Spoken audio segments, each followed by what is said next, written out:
Welcome to another episode of Savagetimetv. I'm your host, AB Bridges, and today I have special guest Siren with me. How you doing today? Fine, how are you? You good? I'm good. I'm good. Nice. Got out here early this morning, y'all. So it's nice to be out here, get this shit done, have a good time. How was the drive up here? It was good. It wasn't as bad as I expected it to be because sometimes I'll be getting lost when I come up Middletown, but it was like a straight shot. So Yeah, that's true. We're getting better. It doesn't get cell phone signals don't drop as like they used to out here. It's not all just farmland now. We're getting a little better. For the people that don't know, could you tell them where you're from? I'm originally from west side of Wilmington, Delaware, on Jackson Street. Okay. And like I said, we were talking about it before. Shout out to Westside Wilmington. Shout out to Dominican Cafe. Shout out to Adams Ford. Shout out to the courts that have been told that now have cages around them. We not fucking with that. That's crazy. I did not know that they put so much has changed down there. I haven't been there for like 5 or 6 years. They're building the riverfront up. I remember I got in trouble one time because I went to the riverfront when I wasn't supposed to. I'll never forget that. I thought it was the biggest thing ever. I walked all the way down to where that Chase building is? Yeah, I know what you're talking about. I went down there in the middle of the night when I was a kid, just walking around. Because like I told you, when you up here in Middletown, you can't fucking walk around, do nothing. Yeah, you was trying to find something to do. Yeah, I was trying to find something to do. I went down to the little Chase building, then I went under the bridge, down to the riverfront. I got in so much trouble. That shit was crazy. But could you talk about growing up out there in Westside Wilmington, how that is, how it shaped you? Well, my story is a little bit different because my parents were very, I don't want to say they're controlling because they wasn't abusive or nothing like that. But me and my brother, I have a younger brother, we was very sheltered. So the same experience that people might have, I was outside, I was in the streets. I don't really. So you wasn't running to the chase. I didn't have that experience. For me, I was in literally. My parents was I was in daycare till I was 12, and then when I turned 13, I went to a summer camp, basically an older daycare. So I was not outside. I think though, yeah, you can go to daycare until you're 12. So I was in there. Oh Lord. I was in there because my mom did not want me to stay home by myself because she said I wasn't allowed to stay home to myself until I was 14. So that's how my parents were. They was just real. Your mom was I'm gonna pay that high daycare bill. Yes, I was in there with them little ass kids, 12 years old, sitting there at that little table eating fruit snacks. It was ridiculous. Yeah, if I was you, I'd be like, Mom, we gotta have a talk. Nah, it was no talking. No, that's so wild. It was that. They were good parents though. But I didn't have that experience. I didn't go all night skating. I wasn't outside. I wasn't doing none of that. If I was you never went to Christiana or Ellesmere or nothing? With my family, we went on gospel night. That's how that's how I grew up. So as far as my experience with Wilmington, I really didn't have an experience until I was 16, and then I was kind of unruly. So I was I'm about to do what I want. I had my little job. Oh yeah, but see, I understand that. I understand that. Because growing up, of course, my parents, well, I don't care, Mom, if you see this, you know how it was. In Middletown, I was going to church all the time. So I know how that feels when you shelter, you don't get to do nothing. And then once you get that little bit of fresh air, you out there at that point. Yeah, I was outside. Wow. Yeah, because if you feel like you was missing out, I can only imagine, like I said, I was up there I went up there 2 weekends out the month visiting my dad and stuff. And I thought that was the craziest time. I couldn't imagine living there and not being able to go outside because everything happened outside in the city. You could hear it. It's you can hear the city. So it's how you not gonna let me outside? But again, with that, I do understand it because I did live on Jackson Street, and it was maybe one of the okayer blocks, but all Wilmington's got its issues. And one night I remember hearing gunshots, and I remember hearing a lady screaming outside she got shot. And I slept. I'm from Wilmington, so we hear stuff like that all the time, and I slept through it. And at that time, I thought it was normal, right? When it's not. Now that I look back, I kind of understand why she kept me in the house because all that shooting that was going on, and all the fighting and stuff like that. It was just a lot going on. But at the time, I thought she was just trying to punish us. You get what I'm saying? But I'm kind of thankful that they did raise us that way because I wasn't. I can't say I had any really bad experiences growing up in Wilmington like everybody else. That's good. That's good. Let's talk about COVID. You know how it's been ravaging everything for the last year and a half. Could you talk about how COVID has affected you personally with your business for the last year? Did it help? Did it hurt? Well, I was a essential worker, so it didn't really change much for me. Okay. I'm sorry, I hope I didn't mess up this microphone, but yeah, I was an essential worker, so I still had to go to work. I work for the state, so I still had to go to work and come home. Nothing really changed. Yeah, nothing really changed. But as far as business wise, it did help me more because people started paying attention more because everybody was in the house. So I did like my sales increased and stuff like that. And the great thing about it with my other business, because I do have multiple businesses, I'm sure we'll talk about that later. But my creative direction business, everyone started opening businesses around that time. So everyone needed help because people might have a vision, but they don't know where they want to go with their vision. So they might be like, yeah, I want to, sell candles, and I want to be like, sell like, let's say girl boss candles or something like that. And they don't really know how to get that message across. I'm the one that helps them get that message across. So since everyone had all this extra time, all this extra PUA money, they was like, I want to open a business and I need help and I need videos, I need content. So a lot more people was coming to me during the COVID, which it's still not really slow, but I'm saying it was like more traffic during COVID when everyone wanted to open a business. So I will say it helped more. I will say I got more time to spend with myself because I wasn't going out as much. I wasn't really like interacting with people. Like, not that I do a lot now, but I feel like this time I wasn't obligated to. So I didn't feel as bad, so I didn't like force myself to go anywhere. So I'm not gonna lie, I kind of miss the pandemic. Like I don't miss people dying. I don't miss that, right? But I do miss the money that was coming in because I did like something else. I'm gonna tell you about that in a minute, but I miss the money that was coming in. I miss like the quietness of like the streets, not being in traffic. Like when you were driving somewhere like that, not really being obligated to go nowhere. Like, you know what I'm saying? Like everybody, I got on Clubhouse. And Clubhouse was really popping like COVID. Clubhouse was lit. Yeah, it was lit. I was on Clubhouse crazy for like 2-3 months. I learned a lot on Clubhouse and met a lot of people that I think that I wouldn't have been able to meet if it wasn't for Clubhouse. And it's like, far as money, like, yeah, with my business. And then I had a lot of people didn't know certain stuff was popping off. Like I made, in like, I think a month, I made $5,000 like delivering groceries. Cause I wasn't doing shit. I wasn't going nowhere. And I was like, I want a new car and stuff like that. So I went out there and I did Instacart, and I was making like $4,000 to $5,000 a month, not including my business, not including my job money. Like that's basically off bagging groceries. And a lot of people didn't know like it was stuff like that going on because everybody's like, oh, concerned about being in the house. But it's like, if you in the house, the people that's scared to go outside is paying you to go outside. So take your ass outside and get people's groceries. Yeah, like listen, like it was crazy. Like people was paying $100 for me to get groceries. I would go to PA. They was paying me $100 to get the groceries. I would get there. That gave me a 20 for a tip, and all I did was go get 30 things. Like nothing. Like that's crazy. It was crazy. It was crazy. I love Instacart. I've saved like I think crazy. At this point, I think it told me I've saved like 45 hours. Like, I hate grocery shopping. I love Instacart. So I know they be paying because I be paying. I don't care what they charge. I'm putting the tip, get it here early. I love Instacart. So exactly. Yeah, I believe it. That's crazy. You made $5. That's wild. Exactly. Off of 2 hours a day. 2 hours a day at work. That's it. 2 hours a day. That's like, we know some. Yeah, I'm gonna tell some people about that. Have you always wanted to be an entrepreneur? I feel like I always had it in me, but I didn't really know what it was. Like I feel like I always been a hard worker.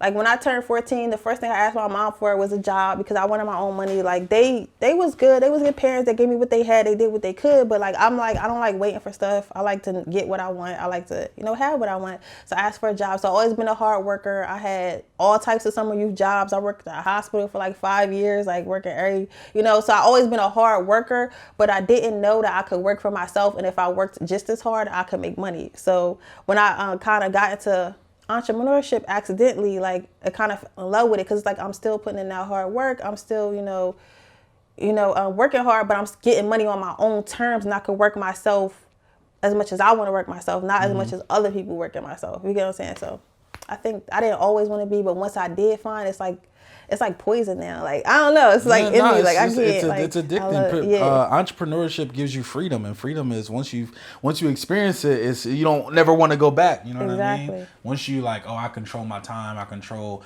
what I want to do when I wake up. What I want to do. If I want to take a trip, I can take a trip. If I want to. Like, even, like, one thing I learned, like, great thing about working for yourself, you can be on a trip, and if you don't want to go back home, you don't got to go back home. Oh, you want to extend? You can extend. Like, that freedom that entrepreneurship brings you is, like you said, it can be like poison. It's toxic. And then you find yourself, you're like, I'm not going to go back. So, you just put the work in. So, I definitely understand. What do you like most about working for yourself? Most about working by myself is the power of choice like before when I used to work a lot and just like think, oh, I went to college, let me, be in my career. I didn't really have as much freedom as I thought. Like this is the first time I actually had weekends off, like for a while, especially being in the hospital. Like I ain't never have no weekends off. I ain't have holidays off. Like I done missed all types of birthdays, weddings, and because I couldn't get the time off. But now it's like I'm with whatever. Like I can go anywhere I want. I could travel anywhere I want. Like, last year I took 9 trips, like 9 months straight. I just went traveling. You can't do that with no job. Like, you know what I'm saying? Like if you just dependent on a job, right? So now I feel like I can kind of more so like live my life, and like I feel like when I do get to a certain point, like I could really just do whatever. So that's the part I'm like having the freedom, actually being with my family and friends. Yeah, that's dope. I like that. I like to hear people living that, because it's something that I feel like everybody, not everybody can be an entrepreneur, of course, but like to have that the freedom of choice. I want that feeling. I want everybody to be able to experience that. So I'm definitely happy for you. Have you always been into art? Like, have you always wanted to express yourself through art? Be able to see people, be able to see your thoughts, I guess, bring them on screen? Yeah, I always been into art. When I was young, when I was 16, I was in the Delaware Art Loop. So if you don't know what that is, this is basically like a loop of people in Delaware. They might do photography, they could do painting, they could do all that stuff. I know, like, if you ever went to like what is it? I don't think it's called Trolley Square. What's the other one? Rodney Square. And you ever seen them, like them little exhibits, like in the yes, like that's what that is. So it's art loop. So it's like a whole bunch of people that do a whole bunch of artistic stuff. So I was in there doing photography. I had like a little photography business, but like beyond that, I used to be in my house doing little photo shoots for myself. Like those who know me, like middle school and high school, they know I used to always post like little model pictures and stuff like that. Create little backgrounds, whether it be in my backyard. You've always been like I've always been like doing that type of stuff since I was a kid. So okay, all right. Cool. Your influences. Well, who influences you through professionally and you as a person? Well, I would say Jai Nice. She is the owner of Closet Envy. So that's like a fashion line. Cause her Super Scent is she's the one who created the crayon case, which is a eyeshadow palette. And before her, we've never really had a space for like Black females. Like every cosmetic line is really owned, like every big one really is really owned by, people that's not a color. White? They're white? Yeah. The white or whatever. But like, and it's like they put us in our space, but they put us in our space on their terms. You get what I'm saying? Right. So it's like what Super Scent did was she gave everyone a voice, because what people don't understand, it's a whole community of like people who just do makeup online like all day. That's all they do. And people don't really, about that. Everybody knows about fashion. Everybody knows about makeup rap. Online. Yeah, that's but wild. it's a very lucrative. The beauty industry is $1 billion industry. Like, and it's also recession proof. Like, you can research it and everything. But basically what she did was she made a space for like Black girls to be creative and, and get a voice, and like actually paying them for their promotions and like, getting them better spaces. So I admire her for that. And she, and I think that's about it. I can't really think of nobody right now off the top of my head. Nah, That's you're good. Why cosmetics? Well, cosmetics, originally when I started my business, it was because I was selling lashes, and I started selling lashes because everyone kept asking for them, because I would always have them. And they'd be like, oh, I like your lashes. And I would just keep giving them out. And eventually that got expensive. So I was like, all right, y'all about to start paying. So I started making people give me $5. Next thing you know, like I'm making $75. Selling yourself short. I'm like, you know what? Yeah, because I was just like, if you're going to ask me for it, you're going to have to start paying, because I got to go, order them and stuff like that. Mm-hmm. So eventually I was like, you know what? I'm about to start, I'm about to make a little website. My friend was like, yeah, you should do it. Shout out to Diamond Howard. Like, we don't talk no more, but I'm here because of you. So, but she was like, yeah, you should start a business. So I started a website, and people start buying from it, and they started wearing the lashes. And I noticed with the lashes, people do these crazy eyeshadow looks, and it was covering up my lashes. So I'm like, why am I paying for promotion? Or y'all even posting myself like nobody can see it. So then I came up with eyeshadow, and then I wanted to combine like whatever my creative talent, which is creative direction, with makeup. So that's why I kind of, because you can kind of do what you want with makeup. It's kind of like paint, you know. You can, it's yeah, it's like paint. Like you can, you usually see the like the bad bitch looks or whatever, but it's like it's more than that. You can see girls that turn themselves into like aliens, girls that do like crazy eye stuff, and like it's just crazy. Like it's a whole spectrum. So I knew that it was so creative that I could, you know, mix whatever I had going on into it, and I would have no boundaries. So that's why I chose makeup. I feel like I'm not talking too much about this subject. Nah, you good. I feel like with outfits, like you have boundaries, you know, like with a t-shirt, okay, you could put what you want on a t-shirt, but at the end of the day, like it might be offensive, or maybe people might not wear it because like only, like, you know, it's just, I feel like it's certain boundaries with clothes, but like it's no boundaries with like makeup, because it's kind of like paint. Like it's like,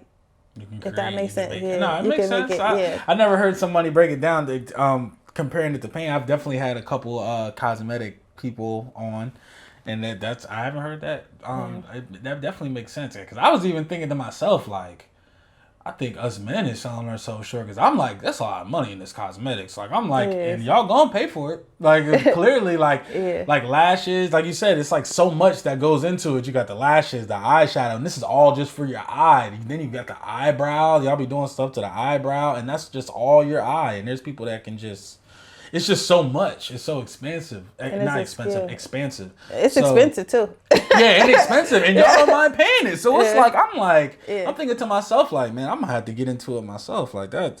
Man. So Siren Cosmetics.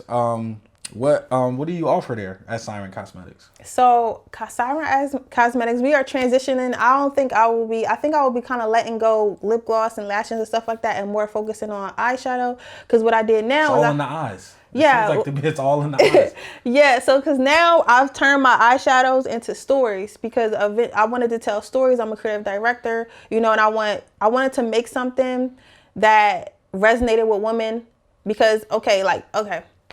So basically what I got going on right now is I wrote a story that happened in my life, but I wrote it through eyeshadow palettes because not everybody gonna read a book. So we got a lot of self-help books like, I got my broke heart and I bossed up and I wrote this in this book. But it's only a certain percentage of people that's really gonna. Karma palette you were talking about? Yeah, I'm gonna go through it. I'm gonna go through my it. little research. I did my little research. So it's a trio, but so not everyone's gonna read that book about how you came through your heartbreak or how you came through like battling cancer or whatever you went through, right? Mm-hmm. Because, you know, it takes, you know, a certain amount of time. It takes a certain amount of energy to read a book. And some people not into books. So I wanted to create something that was kind of fun to reach people who don't read books, to people who like watching like images or people who like creating art and stuff like that. So I decided to put it in makeup, and I haven't seen no one do it before. So what I have right now, I'm about to show you my Karma palette.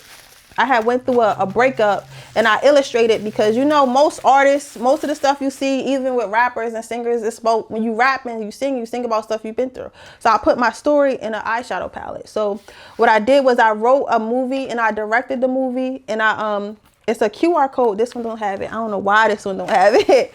See, look at me, looking all unprepared. Let's see if this one has it. These don't have it, but usually they have a QR code on the back. Kind of like what Nipsey did. With the shirts and whatever in the store. Yeah, it's kind of like that. Okay. But this palette is an actual story, right? So you scan it and it takes you to the story of Karma, which I cast and directed, and basically showing you, like, you know, what the story's Karma is about.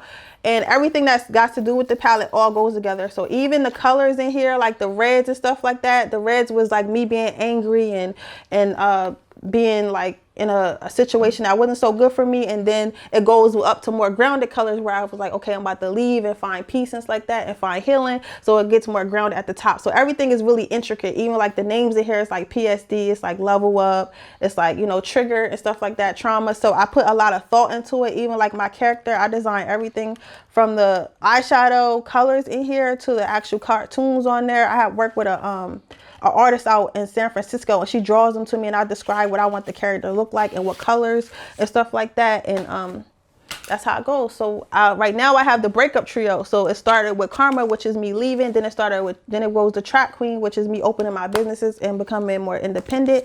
And then it ends with Conscious, which is where I'm at now, where I feel like I'm a new woman and I understand my worth and stuff like that. So my goal with this is to have people like pick it up and be like, okay, I'm at this stage. Maybe I'm in a situation I don't know if I could leave. And you know, every time she picks up the palette and she might scan it and watch the movie while she like doing her makeup or something like that, it's like, okay, it reminds her, okay, if she did it, maybe I could do it. And or maybe Trap Queen would resonate with you more because you want to open your own business. So you know, you'll scan that, watch that story, and you'll have like a fun little thing. And it's like, you know, makeup is collector's items. There are people who have like shelves and shelves of makeup. When their friends come over, they pulling out stuff like, oh girl, look at this new BH palette. Like I want my palette to be like, oh girl, look at this Trap Queen palette. It does this. You scan this and it shows like this little show. Ain't this cool? Like, you know what I'm saying? And it's like, it creates a culture. So that's where my brand goes. So I wrote my story, and right now I'm in the process of interviewing other ladies and writing their stories. So I'm gonna have stories about depression. My next one right now is influencer. It's about how influencer has become a job and like their lives and stuff like that. So I'm working with somebody on her story right now for that, and then you know I'm gonna keep going like different types of stories, like with everyone's, you know, everything we got going on, like parents, everything. That's so dope. It's like it's very thought out. I can sit here for days to tell you about it. Like that's dope as fuck. I'm not even gonna lie to you. That's dope as fuck, and I'm not easily impressed. I'm impressed by that. That's dope. The fact that you resonated it with makeup and you made it something like you have something unique, you know what I mean? Yeah. So like for business, the fact that you have something unique that nobody else is offering, I've never seen that. I've never seen someone take makeup palettes and then you said some of them are PTSD, and I can definitely see like women getting like when you were describing it, I can see it perfectly. A woman getting ready and she might be Trap Queen. She then opened up her business is skyrocketing, so that's the makeup she uses. Like that's dope. Like you doing your thing with that. Like, that's dope. I have no doubt that that's not gonna take off. What does the Siren mean?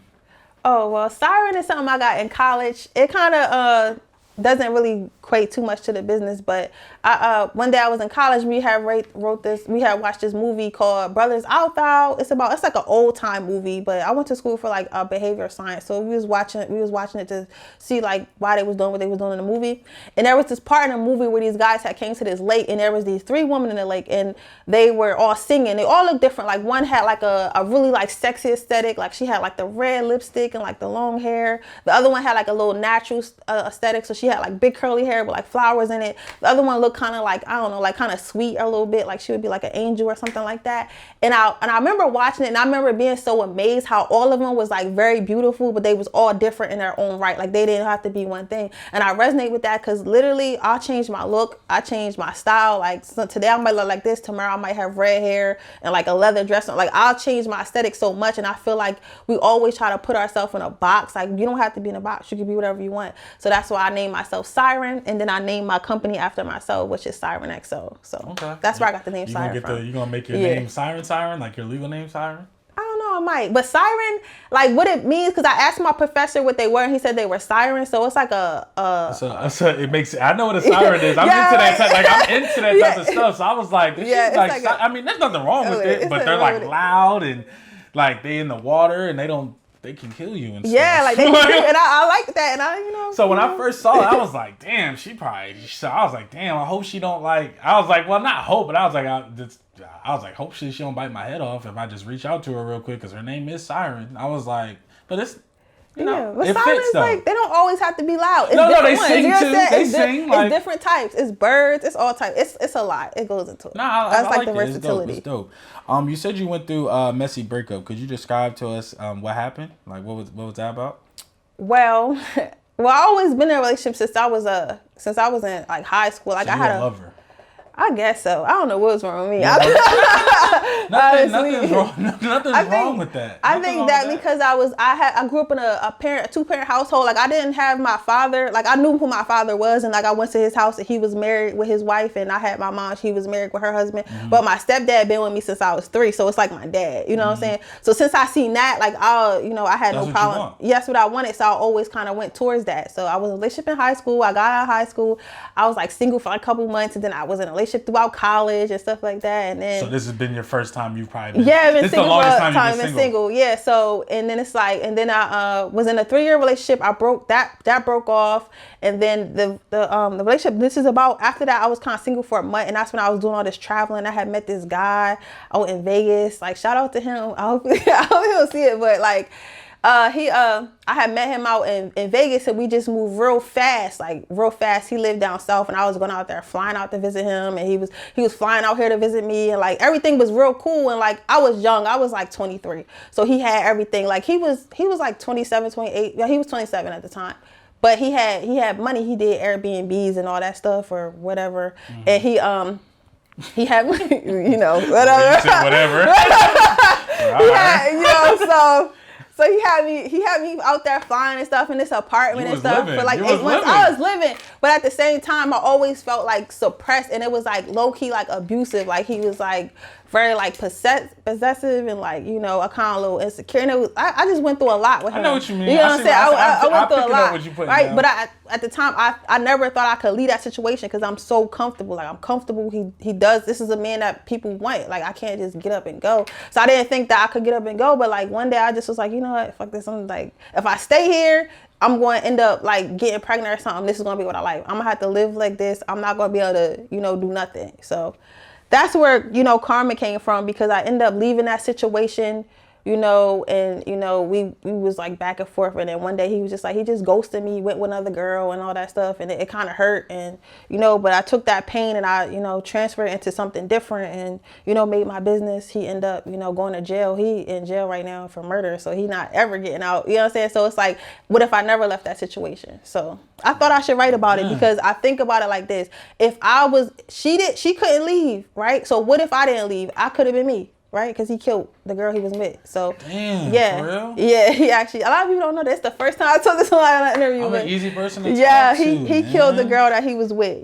I'm not gonna say her name because she's a little popular. I don't want nobody to know I'm tied to it, but he killed her. It's a part. It's a part of your story. So that's where it came from, and that's another reason why I started the story, because I need you to know, like, if you anything abusive, I don't care like what type of money he got, who he is, you gotta leave, because you never know how far that abuse can go. Like, Right. So.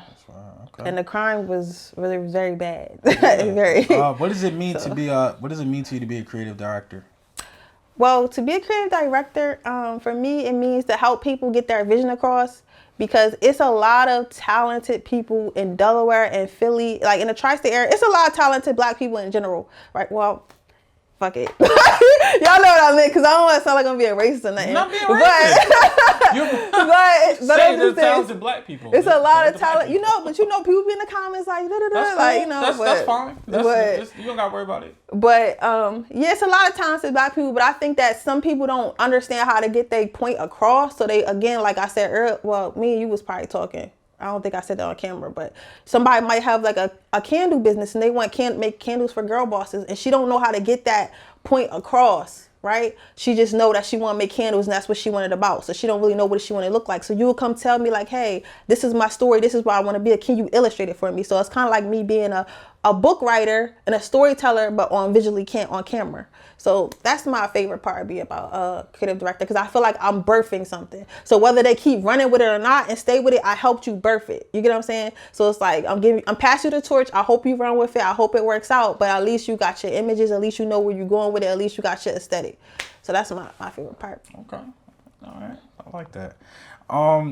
Let's switch it up into mental health. What's your definition of mental health, and how do you keep your mental health on the up and up on the day to day? Well, my definition of mental health is like mental clarity and emotionally intelligence. So I understand that you're not always going to be perfect. Like, you're going to be sad, you're going to be upset, you're going to be happy. Like, things going to happen. But the most important thing is knowing why you feel that way. Once you know why you feel that way, you're able to control your emotions more. So for me, what I do to keep myself sane is like, I kind of like separate myself from people who don't have that clarity. Like I know, like, you know, I might got friends that ain't there yet, but I can't place myself around that because if I'm around somebody always panicking all the time because they don't, you know, they not noticing like, oh, I'm panicking because I'm scared. You get what I'm saying? So how can I not be scared? They don't know that. They just panicking and shit. That's gonna make me panic. So I kind of keep myself away from people who like, you know, don't have that intelligence. I kind of cut off toxic people. I don't tolerate no toxicity. I don't tolerate no games, whether it's a friend relationship, whatever. Like anything that makes me upset, I don't, you know, I don't deal with it. I eat healthy. I eat very healthy. I try to be vegan, but I'm still like trying to let go of seafood, but I don't eat no other meat besides seafood. Yeah. But I don't eat like dairy or nothing like that either. Like the only thing I eat is like shrimp and like mussels. I can't let that go. But everything else, yeah, everything else I don't eat. My sister's like that too. Yeah. She be fucking them shits I don't up. like that. I don't understand it. They don't taste. They just taste so. I don't know. To me, they don't have no taste. Man, you crazy. Them joints good. My sister be killing them mussels. I be like, yo, get the juice. I be like, yo, look, you thinking about it? Once a week. That's so wild. What are your goals professionally and personally for the next 2-3 years? So for the next 2 years, my goals would be to work with more influencers to kind of get my name out there, so do more interviews. You know, just basically getting known because I was working so hard on the creative aspect that I wasn't realizing like marketing is king. So if you don't know how to market, I don't care how good your idea is. If nobody knows about it, nobody's going to buy it. Nobody's going to invest into it. So right now I'm working on building a community, like, you know, how everybody got their stuff. Like you said, Nipsey has a community. So let's say Nipsey was still alive. Whatever Nipsey come out, Nipsey fans going to buy it. You know, whatever he do, they're going to buy into it because that's that community. So I'm looking for, I'm trying to build my community, basically bring everyone to Siren XL, let them know what I'm doing, let them, you know, see if they want to get on board with it, you know, like that. Try to become like at least an Instagram name before I try to go out and, because my goal is to be in like Ulta and stuff like that, to be at beauty cons, to have my own booth and stuff like that. I plan to be that big. I don't care what nobody say because I feel like go big or go home. Like what's the point of selling cosmetics out my crib? Like that ain't doing nothing for me. So it's like, that's my goal, to be in Ultas, to be in Sephora's and stuff like that eventually. But right now I'm working on cultivating like a following. So that'll be my goal for the next 2 years. As far as creative direction, to help as many businesses I want, I'm getting into music video direction. I work with a music brand right now, and I'm going to be putting out music videos for them. I just did something. His name is Caesar Rodney, and we work with like King Los. You know him? He like a rapper from California. I just did a video with them, so I'm excited about that. That's going to be coming out. So yeah, just to, you know, get my feet wet more. Okay, that's dope. Yeah. And what would your message to the youth be about following your dreams? What would that be? Just a quick little message. It would be, if I would say anything, I would say stay dedicated, get on a schedule, and like know you're gonna have to make sacrifices. And you can do anything. Like whatever you want to do, you can do. But the thing is, people don't want to make sacrifices. They don't want to dedicate themselves. Like you have to. Like the more you try to go for something, eventually God gonna give it to you. Like eventually, if you keep going at it, if you keep pressing on that door, like nah, God, I want it. Like eventually, He gonna be like, all right, here. Like you not leaving, so I'm just gonna give it to you here. So never give up. Dedicate, even if it's a little bit at a time. Like let's say maybe you can't do a whole cosmetic line. Maybe you just start like maybe having one lip gloss that you can make in your crib. Just do that, or posting stuff about makeup on like your page until you got the money to build up and get what you want to get. But like just do something. Like don't do nothing because you feel like you can't do what you want to do. Just do something and just stay dedicated. That'd be my my message to the youth. Okay. Well, thank you for coming to the platform. This is a dope interview. Again, we got Siren Red with us. I'm your host, AB Busy. This is Savagetimetv. Follow her on all platforms. Instagram, Siren Red, I'm guessing. It's Siren_Red with 2 Ds. Okay. I'll be in the comments with my little link if you forget to. Okay. So I'm not going to forget. You put me on. I was like, now I got to start putting everybody's Instagram into my YouTube description. So yeah, I definitely fucked with that. But it's another episode of Savagetimetv. I'm out of here. I'm your host, AB Bisley. Shout out to Kanye West. I haven't told you how much I feel about you now.